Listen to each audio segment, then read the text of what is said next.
Hello everybody, happy Friday and welcome back to another installment of Mr. Eric Reads. I appreciate you coming and stopping by for a little tale, and I got one for you. Well, actually I guess it's not really little.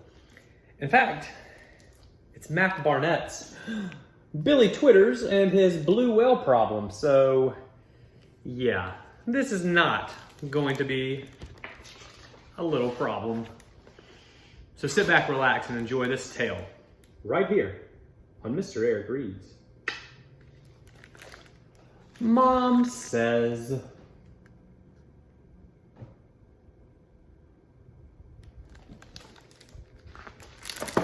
Billy Twitters, clean up your room or we're buying you a blue whale.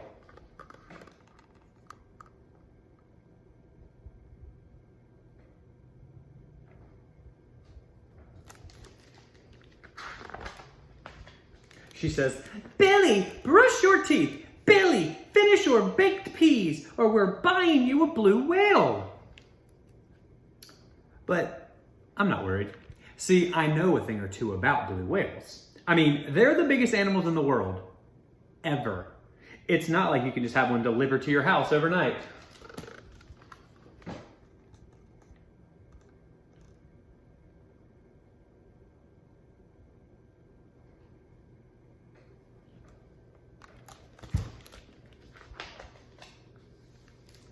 I mean, what would that even look like?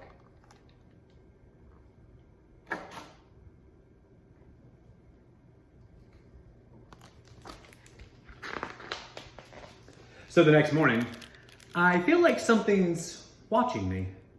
When I head out to school, I see it. Mom, why is there a blue whale blocking our front door? That's not just any blue whale, Billy. That's your blue whale, and it's your responsibility to take him wherever you go. Now hurry up, get moving. There's absolutely no way she's getting me to take that whale to school.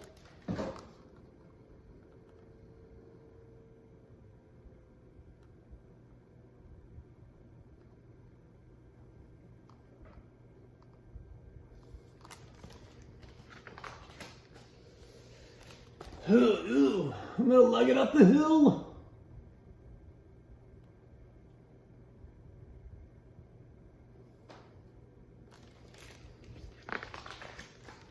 When I get to school, I try to hide my blue whale, but my teacher, Mr. Wembley, notices him. Oh my, he says, bless my barnacles, a Baleon Petra musculus? Oh, Billy, you must bring this fabulous creature into our classroom.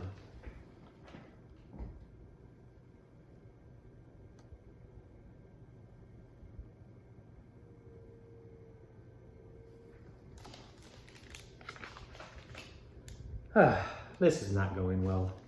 Today, Mr. Wembley was supposed to show us a movie about cowboys, but instead, he lectures about blue whales.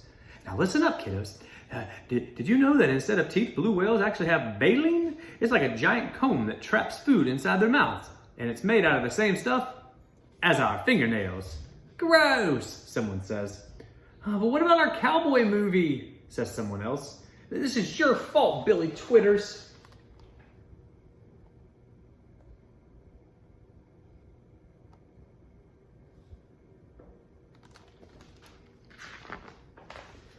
Alexis Winters Pierce, whose hair smells like tangerines, hands out party invitations right before recess.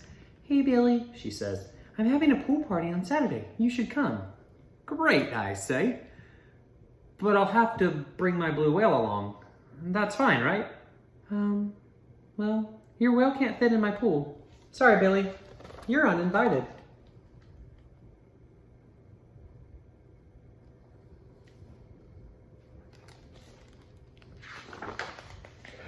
And then it was recess. Frank Grunner taps me on the shoulder with a meaty finger. Frank always smells like corn chips, even when he hasn't been eating them. Hey, Twitters, says Frank. That blue whale is the stupidest pet I've ever seen. Why don't you get like a cool animal, like a dinosaur or something? And everyone on the playground laughs. The blue whale is better than a dinosaur, Frank. It can be underwater for an hour without taking a breath. I don't think of anything alive millions of years ago that could do that. And Fred, well, he looks stumped.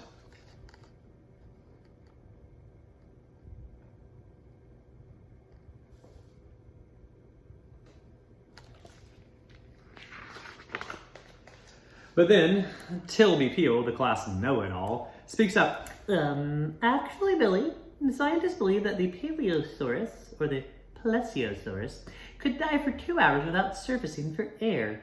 And then, of course, there was the Carcharodon megalodon, a giant prehistoric shark that pretty much spent its entire life underwater. Yeah, says Frank. You forgot about the megalodon. Didn't you, Twitters? Now, on most days, Frank Grunner locks Tilby Pier in the girls' bathroom. Today, he picks Tilby first for his kickball team. Nobody picks me or my whale.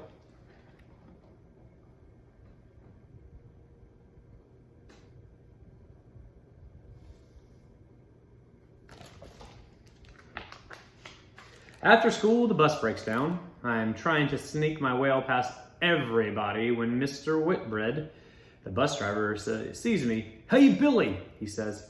Could you give these kids a ride home on your whale? I'd rather not, I say. All aboard, says Mr. Whitbread. The kids get on my whale. I get on my bike. I haven't even pedaled out of the parking lot when I hear someone scream. Stop this whale, shouts Mr. Whitbread. Call the fire department. I look up.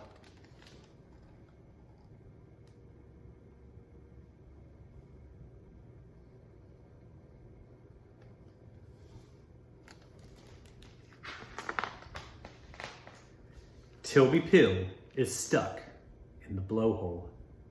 How was your day at school, son? My dad asks when I finally get home. Terrible, horrible, I tell him as I head upstairs. Not so fast, young man. You've got some responsibilities, he says.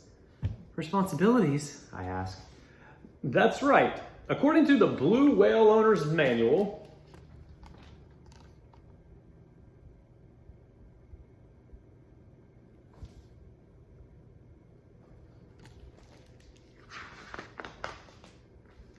you've got to wash your whale, wax your whale, and then check your whale for barnacles.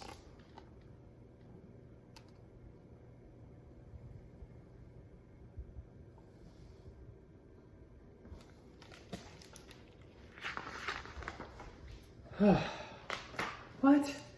Yeah, and you've got to wrestle your whale, race your whale, and take your whale to the park. It's almost dark when I finish. Just as I'm crawling into bed, Mom says, Billy, you've got a blue whale to feed. And it turns out that blue whales don't eat baked peas. I tried those. The manual says they eat krill, which are tiny shrimp-like things that they find by gulping 10,000 gallons of water. Not just any water, but seawater. Dad, where can I find 10,000 gallons of seawater?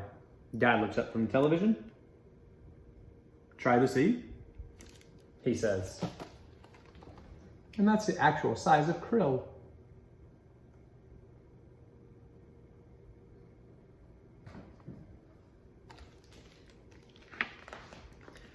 The sea is cold. It's cold and it's wet.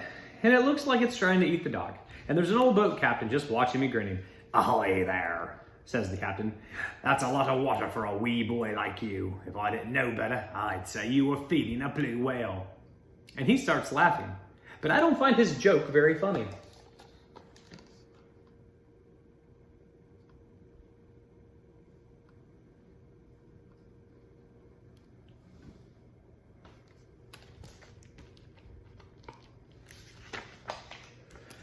And so here I am. Let me tell you this. The inside of a whale's mouth, it stinks. It smells the way sweaty gym socks smell when they haven't been washed for weeks. Unwashed, sweaty gym socks that have been worn by fish. A sweaty, stinking fish. The stink is so bad that I'm considering running away to Montana. Then I realize, in here, nobody tells me to wash my whale. Nobody's laughing at my whale. And in here, there's plenty of room for a bed.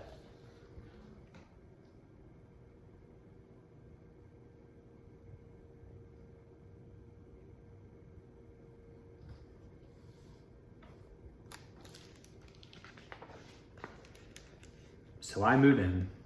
Sometimes the only way to escape from the problems caused by your blue whale is to spend some time inside your blue whale. As long as I brush and floss his baleen a few times a day, it's actually a pretty pleasant place to be.